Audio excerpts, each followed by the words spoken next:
我们现在来到了会场，我们开心看到了我们的于健教练。嗨，大家好，我现在是台湾的所罗门的签约选手，然后也是所罗门现在这边的教练。恭喜我们那个于健教练完成了100K 的赛事，是大概花多少时间完成呢？这次的完赛时间是14小时20分。其实简单来说，今年的清迈的系列赛是第一次来，之前有参加过济州岛的系列赛。然后因为其实很明显就是天气上的温度上的差异差很多，清迈的气温，尤其是今年跟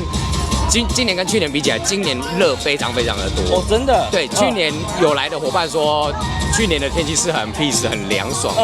但今年真的有点夸张热。对，体感温度基本上应该都是44度左右。对。然后我觉得在100公里的过程中，其实最辛苦的应该是它的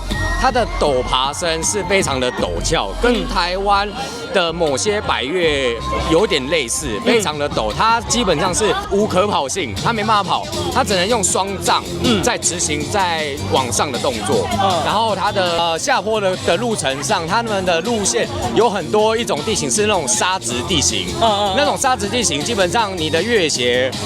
基本上都抓不住，对，因为它是会滚动的，沙石是会滚动，所以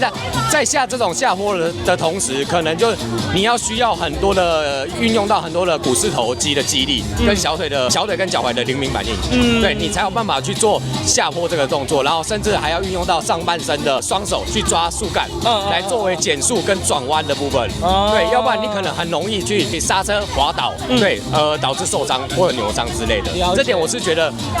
最困难的点是在这里，尤其是在可能我们那时候过了70-80公里，还遇到类似这样的路段的时候，你的双脚已疲劳的同时，在下这种路段的时候会特别的辛苦。对，大概是这样。了解。第一次的清迈的 UTMB 是教练的重点赛事、目标赛事之一吗？2024年今年度最大的一场赛事目标，然后也是今年的第3场100K。对。然后今年也是自己投保越野开始的100K 的第1年，所以今年跑了3场。哇，第1年就跑了3场300K， 哇天啊！那你在准备这个过程中，你大概会怎么样去做准备？在台湾有什么样的登山的路线，或者是课表，你是怎么样平时去做训练的呢？在训练的部分，其实因为平日我们其实都还是一般的上班族，对，我们的训练时间是有限。因为像我上班时间，可能我早就要出门，其实我没办法做晨操这件事情，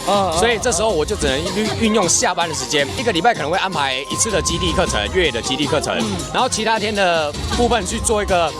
基础有氧累积，主要重点都会放在6日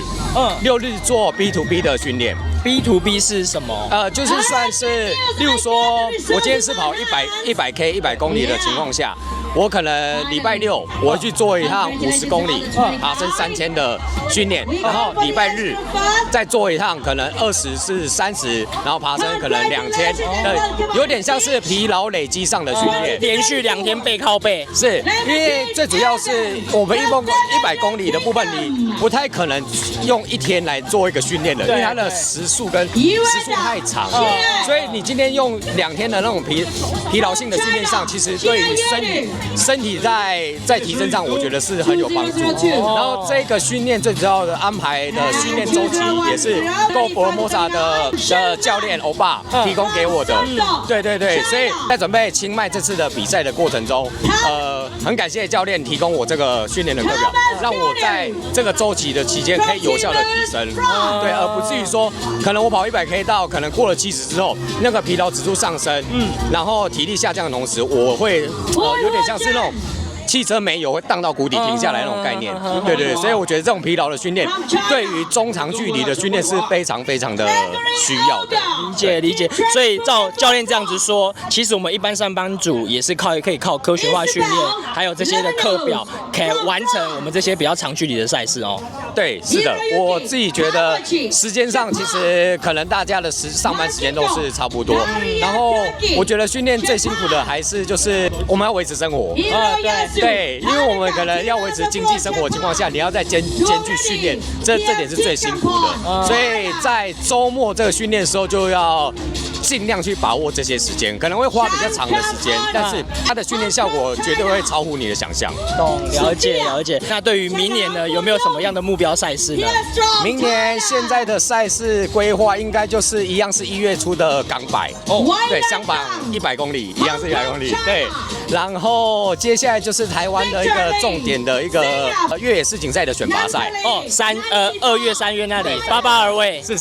选拔赛，尽全力去选拔，然后看可不可以有机会再代表国家出去比越野世锦赛这件事情。目前的规划是上半年是这样，对，然后下半年还没有做明确的规划，对，先看看有没有选上是去西班牙，对不对？9月，对，不只有跑步，不只有体能好，包含消化系统、饮食等等都要去兼顾，对不对？是，我觉得其实，在跑长距离的部分，我觉得补给是最重要的一环，应该可能甚至占了60%。哦，是，我觉得占了半数以上。因为一旦你的肠胃不适，或者是你补给吃不进去、吸收不到的情况下，基本上就跟刚刚讲的汽车没有的概念是一样。你没有能源的同时，你没办法再做前进的动力。对，所以这一点我觉得是非常重要。所以在训练的过程中，补给就要训练起来。对，我们在日常的训练跟像我们刚刚说周末的长距离训练的同时，补给这方面就要做一个你最适当的，还有你最适合的补给方式。所以这点很重要，希望大家可以去好好执行。除了身体肉体上的训练以外，那其他就是内在的补给。对，补给上的训练也是很需要的。OK， 好，谢谢教练跟我们分享这么多宝贵的经验，谢谢教练。谢谢。